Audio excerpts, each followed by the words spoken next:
ದೇವರೇ ಆತನು ಸ್ಥಿರಪಡಿಸುವ ದೇವರಾಗಿದ್ದಾನೆ. Hallelujah, hallelujah, amen. ಗಲಾತ್ಯ ಪುಸ್ತಕ 5ನೇ ಅಧ್ಯಾಯ 1ನೇ ಅಧ್ಯಾಯ 10ನೇ ವಾಕ್ಯ ಹೇಳ್ತದೆ, ನಾನು ಮನುಷ್ಯನನ್ನು ಹೋಲಿಸುವುದಾದರೆ ನಾನು ಕರ್ತನ ದಾಸನೇ ಅಲ್ಲ.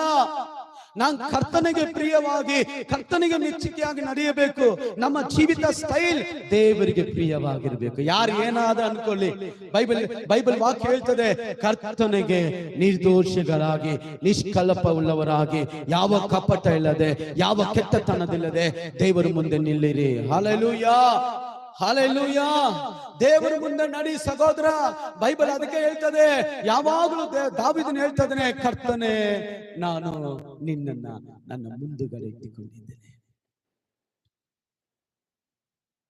ನಮ್ಮ ಲೈಫ್ ಜೀವಿತದಲ್ಲಿ ದೇವರು ನಮ್ಮ ಮುಂದಾಗಿದ್ದಾನ, ನಮ್ಮ ಹಿಂದಾಗಿದ್ದಾನ. ನಮಗೆಲ್ಲ ಕೆಲಸ ಮುಂದೆ